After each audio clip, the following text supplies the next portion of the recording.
Se me ha pedido hacer una presentación de cómo está la situación económica, cómo esto afecta a las pensiones. Voy a intentar ser breve, conciso, pero también aportaros información para que podáis transmitir a nuestro entorno cuál es la realidad en que vivimos.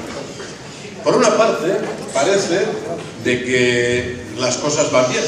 El gobierno nos transmite día sí y día no que la economía está mejorando después de una durísima recesión que se ha llevado por delante empleos, salarios, derechos, también derechos en las pensiones.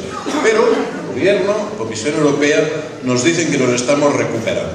Vamos a analizar esta tesis porque no hay peor mentira que las verdades a medias. Veamos qué es lo que está pasando. Podemos ver que algunos indicadores, como la balanza comercial, efectivamente se están recuperando.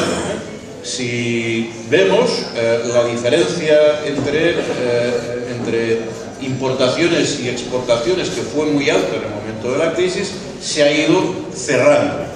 Ahora bien, seguimos siendo un país que importamos más de lo que exportamos. Y la mitad de lo que importamos en dinero es petróleo, entre otras cosas gracias a las políticas de obstrucción a la introducción de energías renovables.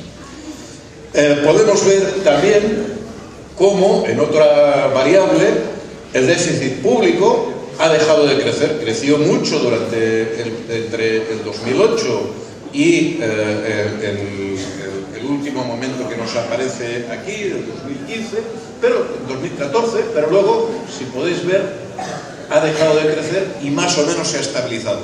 No crece, no ha crecido más el déficit público. Ahora bien, nos hemos quedado con un déficit público, una deuda externa del 100% del Producto Interior Bruto.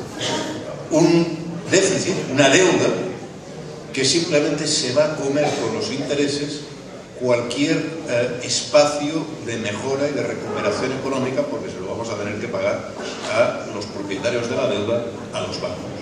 Otra variable que podemos examinar es que el desempleo, efectivamente, después de crecer enormemente y llegar al 26%, sobrepasar el 26%, ha mejorado y hemos pasado del 26 al 21%. Es cierto.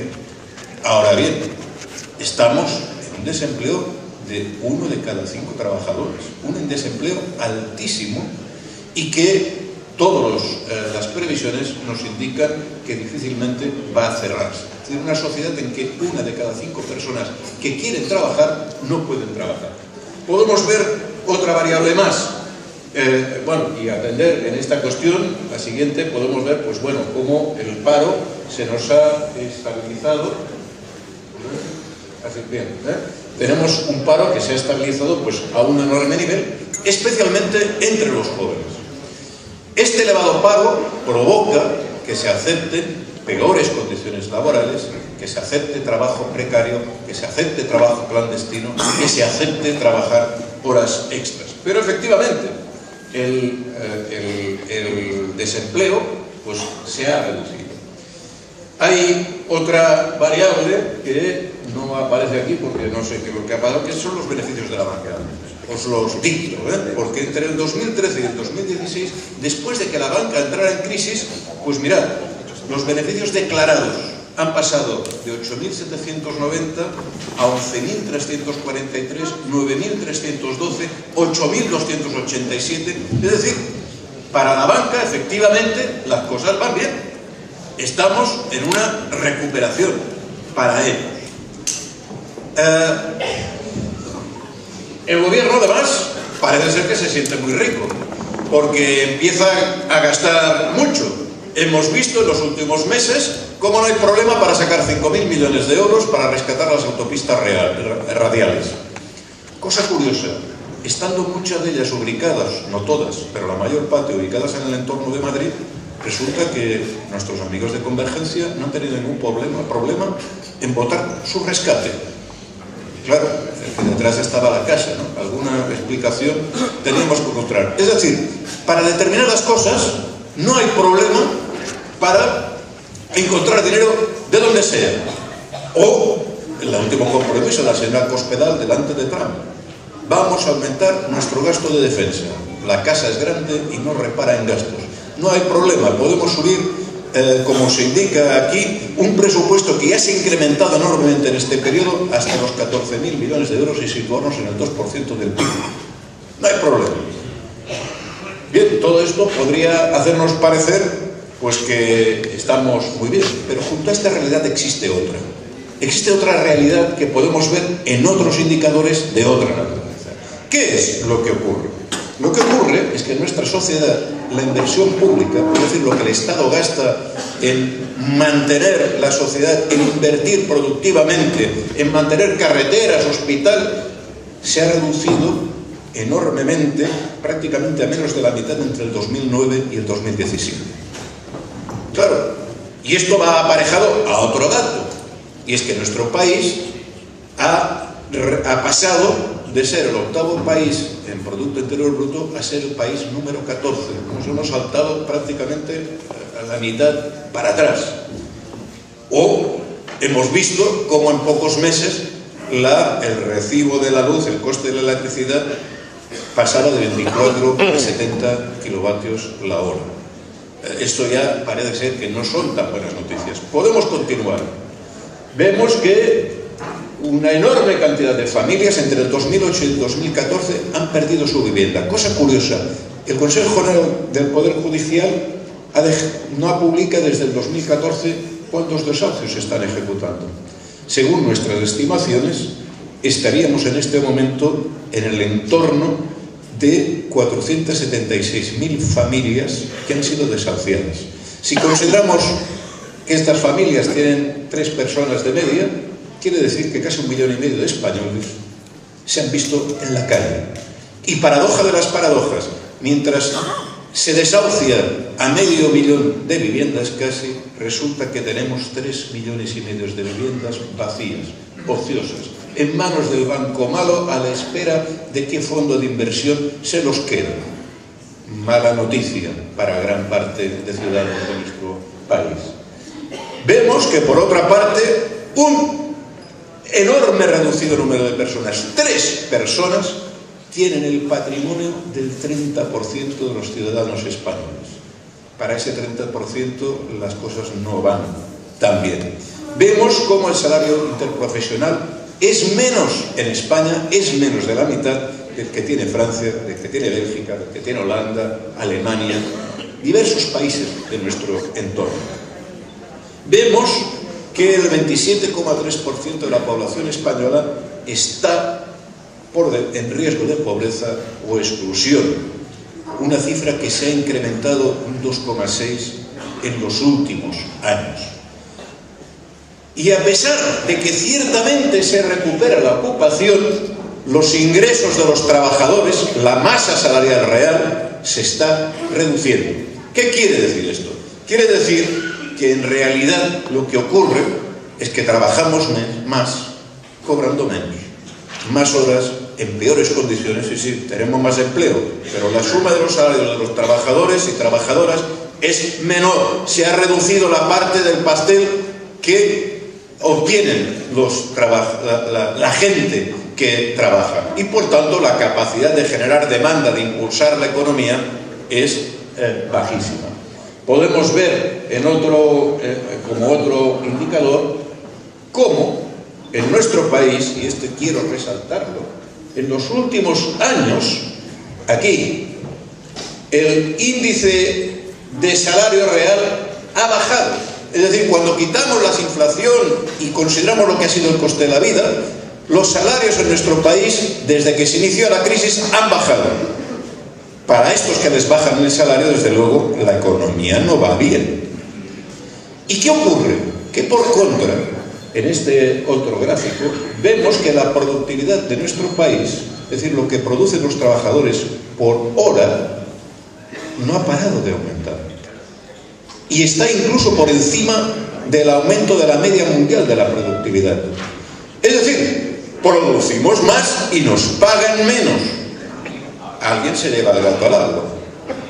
¿Serán aquellos que hablan de que la economía va bien? Naturalmente. Y esto está provocando, pues, consecuencias, que aumente el déficit de la seguridad social. Porque si hay menos masa salarial, aunque haya más trabajadores, acabará habiendo menos ingresos para la seguridad social. Y esto, evidentemente, nos lleva al problema que ya se ha mencionado, que es lo que está ocurriendo con el Fondo de Reservas. El Fondo de Reservas se está destruyendo en este momento, y sabemos que en un año y medio, nos vamos a encontrar que ese fondo se ha volatilizado. Bien, se podría pensar, a los tertulianos de la televisión, hombre, esto de que las cosas van bien o mal depende del cristal con que se mira, de los ojos de... No. Es que el problema es que las dos cosas son verdad. Va bien para unos y va mal para la mayoría. Y es más, va mal para la mayoría porque va bien para muy pocos. O va bien para muy pocos porque nos siguen robando y pretenden seguirnos robando. No nos distraigamos. ¿Y qué plantea? ¿Cómo nos engañan? Primero, nos dicen que las pensiones son excesivas. ¿Excesivas? En nuestro país, que hemos estirado más al brazo que a la mániga. Pero si la media de las pensiones está en poco más de 1.000 euros, si más de la mitad de los 9,4 millones de pensionistas no sobrepasan los 655 euros, que es el índice del límite de la pobreza en Cataluña, que son demasiadas estas pensiones. Cuando nos encontramos que especialmente las mujeres, el 67,5, están por debajo del índice de pobreza. Cuando nos encontramos que en España el gasto que hace el Estado en las pensiones sobre el peso del Producto Interior Bruto es 4 puntos menos que en Francia, que es el país que tenemos al lado. ¿Cómo pueden decir que nos gastamos demasiado en pensiones? Es mentira, es una falsedad, es intentarnos adormecer. Nuestras pensiones son austeras y no hay justificación para recortarlas.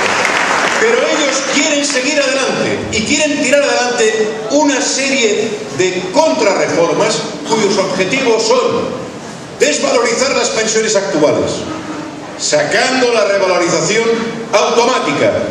Y desde luego, en esto la economía no va bien para los pensionistas. Este año el PIB, el IPC ha subido un 3% y las pensiones han subido un 0,25%. Es decir, hemos perdido el 2,75%. No contentos con esto, quieren desvalorizar las pensiones futuras, la de los actuales trabajadores. Por eso los trabajadores son nuestros cómplices necesarios. Y los jóvenes, ¿qué están haciendo?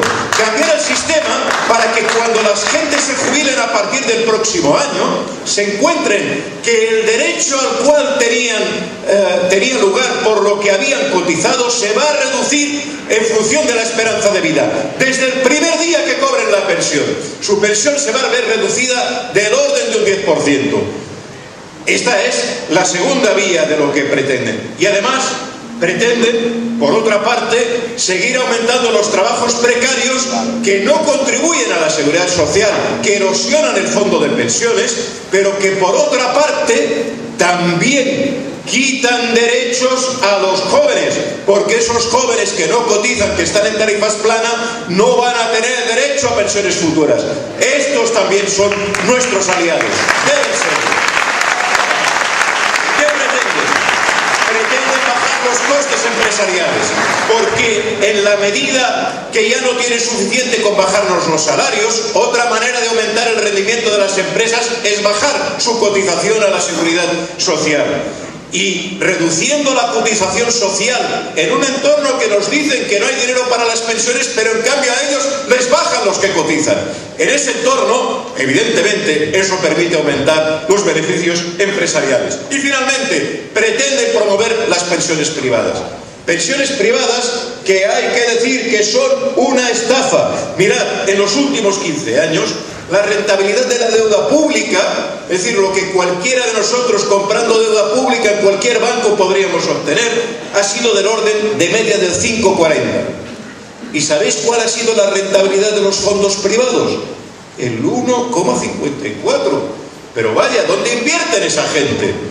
Es una estafa organizada. Y además, esto después te cobran las comisiones y se queda en nada. Se queda en nada. Hay que explicar a nuestros compañeros, las pensiones privadas no son una salida, son una estafa. ¿Cómo nos vamos a fiar de los bancos? Pero es que además, veamos lo que ha pasado en el resto del mundo. ¿Y qué es lo que ha pasado? Que en Estados Unidos los pensionistas que tenían en fondos privados de pensiones sus recursos, sus ahorros de toda la vida, han perdido el 68%. En Holanda, país moderno, líder en la Unión Europea, pues también han perdido el 10%. En Chile han perdido el 66%. Es decir, más vale que nos den el dinero y nos guardemos el dinero en un calcetín. Que nadie crea en las pensiones privadas, son una estafa, una manera de quitarnos el dinero y enriquecer a las bancos.